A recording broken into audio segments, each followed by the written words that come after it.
Hello friends, welcome to mystery stories. तो दोस्तों बढ़ते हैं आज की कहानी के तरफ। साल 1989 उत्तराखंड के एक दूर दराज के गांव में बिरसानी में एक राजसी शादी हो रही थी। गांव के सबसे अमीर जमींदार ठाकुर धर्मपाल की बेटी रंभा की शादी हो रही थी। रंभा बेहद सुंदर शांत स्वभाव की लड़की थी। दूल्हा था राजवीर, एक सेनापति का बेटा।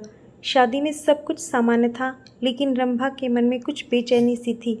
उसे लग रहा था जैसे कोई उसे छुपकर देख रहा हो। रात 12 बजे शादी का फेरे खत्म हुए। रंभा जब पहली बार सुहागरात के लिए कमरे में आई तो कमरे में दीवारों पर खून से लिखा था, ये शादी नहीं होनी थी, अब तुम भी मरोगे। राजवीर ने जब यह देखा तो हंसने लगा। उसने सोचा शायद किसी ने मजाक किया है, लेकिन अगले ही पल कमरे की खिड़की अपने आप बंद हो गई। तेज हवाएं चली और रंभा के गहने एक एक करके गिरने लगे। अचानक दरवाज़ा खुला और एक बूढ़ी औरत कमरे में दाखिल हुई। उसका चेहरा झुलसा हुआ था और आंखों से काला खून टपक रहा था। वो चिल्लाई, ये शादी मेरे बेटे की होनी थी। रंभा मेरी बहू थी, लेकिन ठाकुर ने उसे जहर दे दिया। वो औरत सुलोचना थी, एक दलित तांत्रिकिनी जिसकी बेटी और बेटा दोनों को ठाकुर ने जिंदा जलवा दिया था, क्योंकि वे रंभा से प्यार करने की जुर्रत कर बैठे थे। मरने से पहले सुलोचना ने शाप दिया था, जिस दिन रंभा की शादी होगी उसी रात उसका खून बहाया जाएगा। वो खुद खूनी दुल्हन बनेगी। रात के 2:30 बजे राजवीर की दर्दनाक चीख हवेली में गूंज उठी। लोग दौड़ते हुए पहुंचे। राजवीर का शरीर छत से उल्टा लटका हुआ था। उसका कटा हुआ सिर रंभा की गोद में था। रंभा बेसुध थी, उसकी आंखें लाल थी और होंठों पर हल्की सी मुस्कान। डॉक्टर ने कहा, इस लड़की में कुछ आया हुआ है, ये इंसान नहीं रही। अगले ही दिन रंभा अजीब सा व्यवहार करने लगी। कभी वो रात में शमशान जाती, कभी मंदिर में जाकर पंडितों को गालियां देती, तो कभी पुराने गहनों को खून में डुबो देती। ठाकुर ने एक तांत्रिक को बुलाया, भैरवनाथ।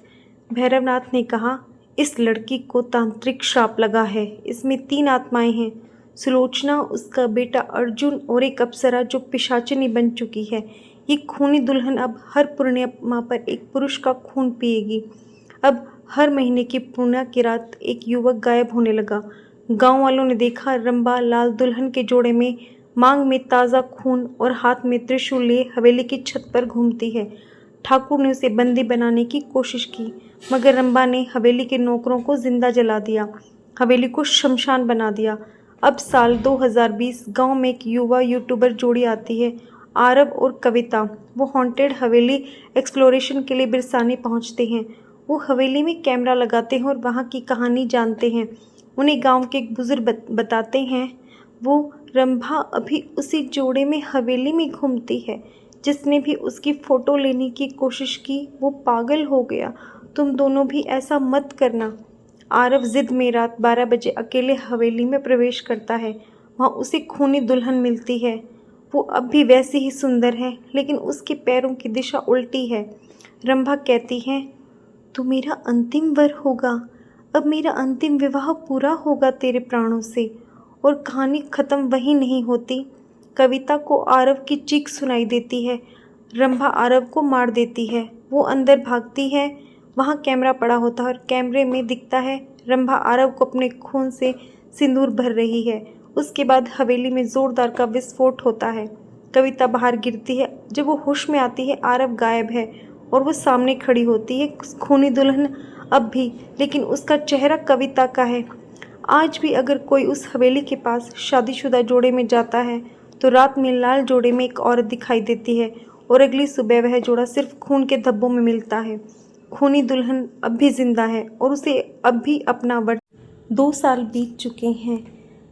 कविता, जिसने खूनी दुल्हन की आत्मा को देखा था, वो मानसिक अस्पताल में भर्ती है। वो हर रात चिल्ला चिल्ला कर कहती है, वो आई थी मेरी शक्ल में, उसने आरव को खा लिया। डॉक्टरों ने उसे सिजोफ्रेनिक हालुसिनेशन बताया, लेकिन उसकी आंखें कुछ और ही कहती थी। उधर गांव बिरसानी में फिर से शादियों में खून गिरने लगा था। एक नई शादी की तैयारी हो रही थी, समीरा और आदित्य की। समीरा शहर की लड़की थी, उसे इन लोक कथाओं पर विश्वास नहीं था, मगर शादी वाले दिन मेहंदी में खून मिला था और हल्दी के दौरान समीरा को एक सपना आया उसमें एक दुल्हन उसे खींच कर कह रही थी, तेरा वर मेरा होगा, तू नहीं बचेगी। उसी रात शादी की तस्वीरें देखने पर सब दंग रह गए। हर फोटो में समीरा के पीछे कोई और खड़ी थी, लाल जोड़े में उल्टे पांव, बिना आंखों वाली खूनी दुल्हन। एक पत्रकार रुपेश इस केस को कवर करने आता है। उसे गांव की पुरानी डायरी मिलती है जिसमें लिखा हुआ था, खूनी दुल्हन जब तक मरेगी नहीं, जब तक कोई उसकी शादी को पूरा ना करे, लेकिन जो करेगा वो जिंदा नहीं रहेगा। रुपेश तय करता है वो समीरा और आदित्य को बचाएगा। रुपेश समीरा को लेकर एक पुराने तांत्रिक बाबा के पास जाता है। उसका नाम था कालानाथ। वो बताते हैं कि रंभा अब केवल एक आत्मा नहीं रही, वो एक चौथी अवस्था में पहुंच चुकी है, विवाहित पिशाचिनी। उसका मकसद हर उस दुल्हन को ख़त्म करना है जो जिंदा है और हर वर को मृतक बनाकर पिशाच विवाह करना है। रात के 12 बजे जब फेरे चल रहे होते हैं तो अचानक बिजली चली जाती है, हल्की सी हवा चलती है और लाल जोड़ा उड़ता है। समीरा की जगह रंभा मंडप में खड़ी है। आदित्य बेहोश हो जाता है। रंभा की आवाज़ आती है, अभी विवाह मेरा है, वर मरा नहीं तो मारा जाएगा। रुपेश भागकर मंदिर की घंटी बजाता है और रंभा की आत्मा कुछ पल के लिए कांपती है। कालानाथ मंत्र पढ़ते हैं और समीरा को उसके असली शरीर में वापस लाने की कोशिश करते हैं, लेकिन समीरा के अंदर अब कुछ और ही घुस चुका है। रंभा और सुलोचना की आत्माएं मिलकर एक नई दुल्हन बना चुकी हैं, खूनी रंभा देवी। अब रंभा देवी कहती है, अब मुझे अगला जन्म नहीं, अगला जन्म दाता चाहिए। जो मुझे जन्म देगा वही मेरा पति होगा। मैं उसकी नस्ल ही ख़त्म कर दूंगी। समीरा की आंखें अब खून से लाल हैं। वो हवा में उड़ती है और हवेली आग से घिर जाती है। रुपेश जलती हवेली से आदित्य को खींचकर बाहर लाता है, लेकिन आखिरी सीन में जब वो कैमरे में फुटेज देखता है, समीरा की आंखों में एक हल्की सी मुस्कान होती है। रंभा अब समीरा बन चुकी है। 3 महीने बाद शहर के एक बड़े अस्पताल में एक बच्ची जन्म लेती है।